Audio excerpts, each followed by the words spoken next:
In this video, we are going to study about the mechanism of breathing. To understand this mechanism of breathing, we have to know the position and the arrangement of the lungs in the thoracic cavity. These are the lungs. One pair of lungs is present in the thoracic cavity. These lungs are covered by one double layered sac called pulmonary sac. This is the pulmonary sac. The outer layer, which is closer to this thoracic wall, is called parietal pleura. The inner membrane, which is in contact with the lungs, is called visceral pleura. Between these two, a space is there. This is called pleural space. This pleural space is filled with pleural fluid. The amount of pleural fluid is very little, about 25 to 30 ml of pleural fluid is present in 70 kg weighing person. The mechanism of breathing is based on three pressures. One is atmospheric pressure. The air pressure present in the atmosphere or outside our body is the atmospheric pressure, and the gas pressure or air pressure present within the lungs is called intrapulmonary pressure. This is 2. The third one is intrapleural pressure, which exerts in this pulmonary sac. These are the three pressures which play a major role in the inspiration and expiration, or we can say in the ventilation. Change in the intrapulmonary pressure majorly causes the inflow of the air or outflow of the air. We'll discuss these things in detail. See, when intrapulmonary pressure is lower than the atmospheric pressure, then the air from outside enters into the lungs like this. In the expiration, the intrapulmonary pressure is higher than the atmospheric pressure. So, the air is flowing out from the body. This is called expiration. So, the inspiration and expiration are the two stages of breathing. How this ventilation occurs in the humans? Ventilation is mainly dependent on two types of muscles. Those are diaphragm muscles and intercostal muscles. Now, let us see the role of the diaphragm. You know that the lungs lower side is covered by a boundary called diaphragm. The lower side of the lungs, one muscle is there that is called diaphragm. It is a dome shaped muscle. The contraction of diaphragm muscles lowers the diaphragm, or we can say that it flattens the diaphragm. When it flattens the diaphragm, the thoracic volume increases anterior to posterior axis. Like this musical instrument, accordion, when it is pulled, the volume increases in this direction. In the case of thorax, thoracic volume increases anterior to posteriorly. When the volume increases inside the thorax, the pressure decreases. So in this way, the contraction of the diaphragm lowers the intrapulmonary pressure. The contraction of the diaphragm initiates the inspiration. Next, one more set of muscles called intercostal muscles. These intercostal muscles are two types. See, these are the ribs. In section, these are the ribs appear like this. This is the outside the thorax. This is the inside of the thorax. On outer side, some muscles are extended between these ribs like this. These muscles are called external intercostal muscles. And one more set of muscles are present towards the thoracic cavity side. These are called internal intercostal muscles. So, among these ribs, intercostal muscles are present. Outside external intercostals, inside internal intercostals. See, when the external intercostals contract, these ribs move upwards and outwards like this. Let us take this example bucket. This is the central axis, which is equivalent to our backbone. The handle of the bucket is the rib. By default, assume that the handle is like this. When this handle is raised up like this, it moves outward and upwards.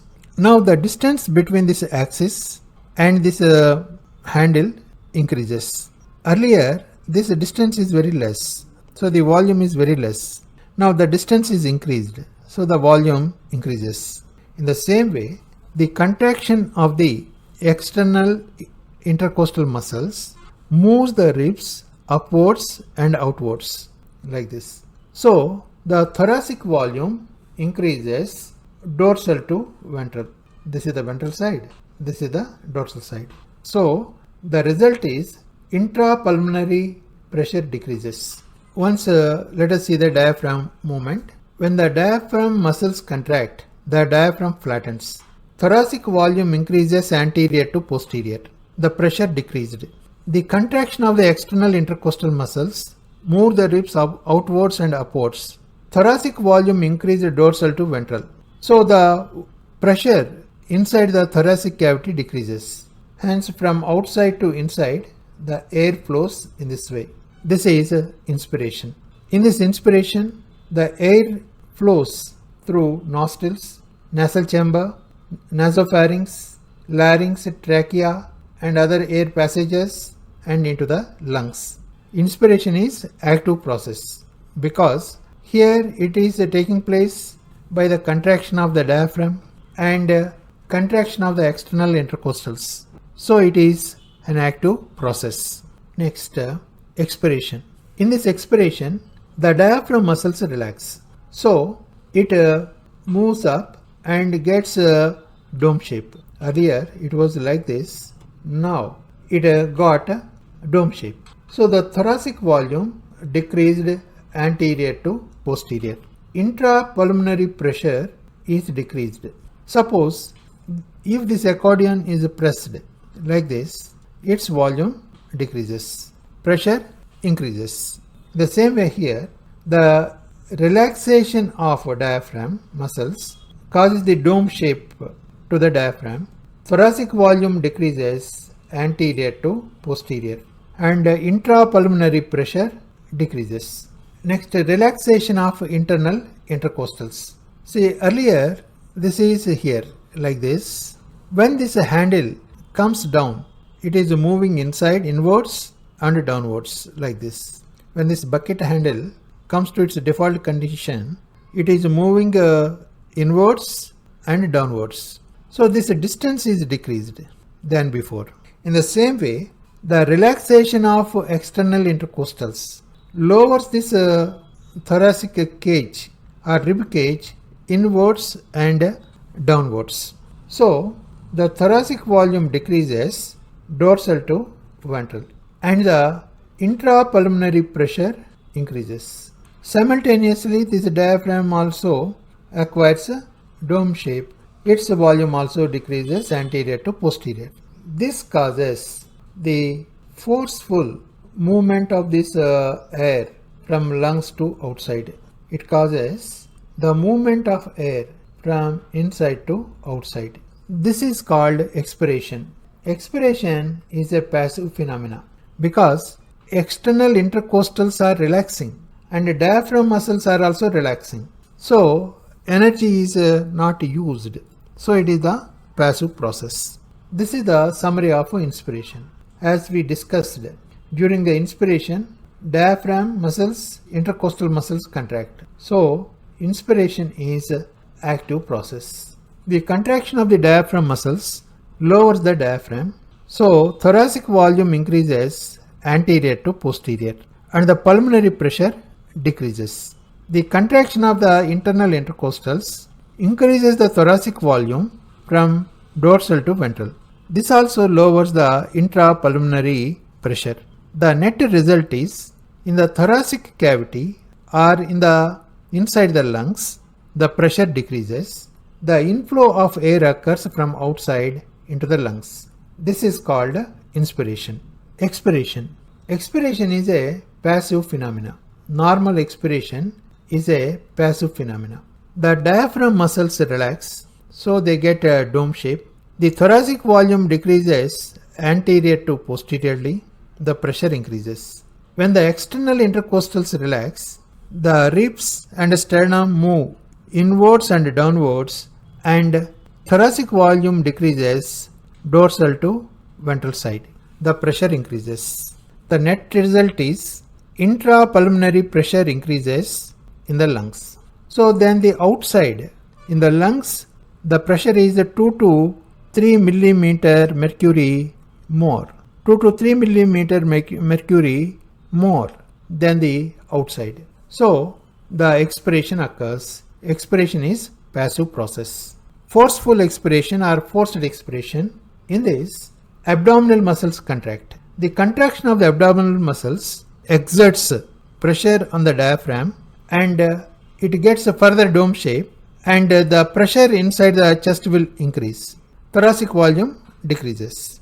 The contraction of the internal intercostals further decreases the thoracic volume dorsal to ventral and then also the pressure increases. So because of the contraction of the abdominal muscles, internal intercostal muscles, the pressure in the thoracic cavity increases, the air forcefully sent out. This is the forced expiration. Forced expiration is an active process. It is an active process. Forced expiration is active process. Now, let us see the difference between the negative pressure breathing and positive pressure breathing. What is the negative pressure? First, let us see. Here, medicine is there in the bottle and we inserted this syringe into that bottle and pulled this piston. When we pull this piston, here low pressure area forms. Because of that one, the fluid enters into the barrel. This happened because of negative pressure. In the same way, in humans, the respiration occurs by negative pressure breathing method. The diaphragm muscles contract. External intercostals also contract. So, the thoracic volume increases. The pressure inside decreases. So, the air from outside enters into the lungs, passing through the air passages. This is called negative pressure breathing or respiration. But in the case of frog, it is different. This is the mouth of the frog. These are the nostrils. This is the buccal floor. And these are the lungs. This is the gut. In relaxed state, buccal floor is down, mouth is closed, nostrils open, and the air from outside to buccal cavity enters like this. Now the frog raises this buccal floor. So the volume of this buccal cavity decreases. Air forcefully pumped into the lungs because all these openings, the gullet, nostrils, mouth are kept closed. The opening of the laryngopharynx is glottis. The glottis is kept open. So the air from the buccal cavity enters lungs. This is like filling the air in cycle tube. This boy is pressing this pump piston. Here the air pressure is more. In the tube here the air pressure is less. So the air is pumped and this is called positive pressure filling. Let us think the tube equivalent to lungs. This piston equal to the buccal floor. The raising and lowering of this buccal floor causes the air pressure inside the buccal cavity and push the air into the lungs. This is called positive pressure filling. But in a human, it is a negative pressure lung filling. When the intrapulmonary pressure lowers, because of that negative pressure, the air from outside enters into the lungs. Like how the fluid entered into this syringe, in that way, the air enters into the lungs. This is called a negative pressure filling of the lungs. And here it is like pumping the air into the cycle tube. The same way here, the frog is pumping the air into the lungs by moving this buccal floor up and down, and this is called positive pressure filling.